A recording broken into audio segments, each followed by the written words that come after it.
এসে আমাদেরকে বলেছেন যে বিচার কতটুকু কতদিন পরে বিচারটা হবে অথবা কবে বিচারটা হবে এই প্রশ্নগুলো আমাদেরকে রেখেছেন।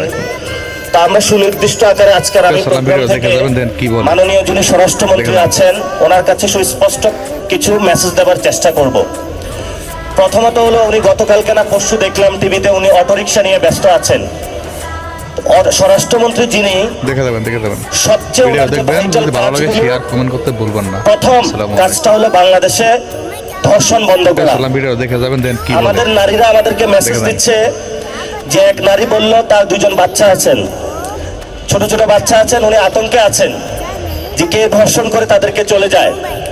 তো বাংলাদেশের আইন শৃঙ্খলা পরিস্থিতি যে অবস্থায় গিয়েছে এটা যদি আমরা ঠিক না করতে পারি, নারীদের নিরাপত্তা না দিতে পারি এবং যারা আমাদের ছোট ছোট বাচ্চারা রয়েছে তাদেরকে ধর্ষণ করে চলে যায়, আমি মনে করি স্বরাষ্ট্রমন্ত্রী যিনি রয়েছেন ওনার ইমিডিয়েট যেটা কাজ বাংলাদেশের ধর্ষণের বিরুদ্ধে শক্তভাবে দাঁড়ানো। ভিডিও দেখবেন, যদি ভালো লাগে শেয়ার কমেন্ট করতে ভুলবেন না।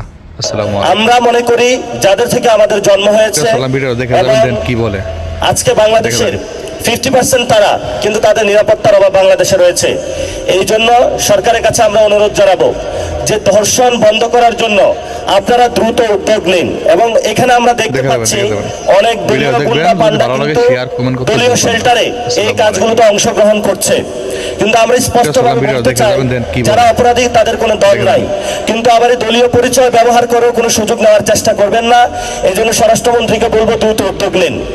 আরেকটি বিষয় সেটা হলো আমাদেরকে বলা হয়েছিল যে ইলেকশন নির্বাচন তারপরে হলো বিচার এবং সংস্কার দ্রুত গতিতে বাস্তবায়ন হবে, কিন্তু আমরা এখন দেখতে পাচ্ছি সংস্কারের যে কার্যক্রম সেটার বিরুদ্ধে হলো একটি দল দাঁড়াচ্ছে। দলটির নাম হলো বিএনপি।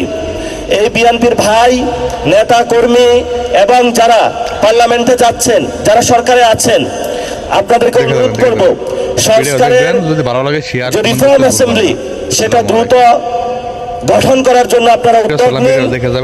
যদি এটা না করতে পারেন তাহলে আমাদের যে ম্যান্ডেটটা ছিল গণ অভ্যুত্থানের পরে শহীদ এবং আহতদের, আমরা সেই জায়গায় আবার ফিরে যাব। তো এই জন্য রাজপথে আমরা শান্ত থাকতে চাই, আমরা আমাদের যে নিয়মিত কার্যক্রম সেগুলো চালিয়ে যেতে চাই। আমাদেরকে আপনারা অশান্ত করবেন না।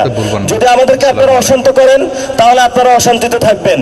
এখন অনেক জায়গায় দেখতে পাচ্ছি যে প্রধানমন্ত্রী হলো গাড়ি ট্রাফিক সিগন্যালে দাঁড়িয়ে যায়, আবারই দেখতে পাচ্ছি বিদ্যুৎ খরচ কমিয়ে দিচ্ছেন, আবারই হলো দেখলাম স্বরাষ্ট্রমন্ত্রী হলো অটোরিকশা নিয়ে ব্যস্ত আছেন, কিন্তু একদিকে হলো ধর্ষণ হচ্ছে, আরেকদিকে হলো বিভিন্ন জায়গায় খুন হচ্ছে।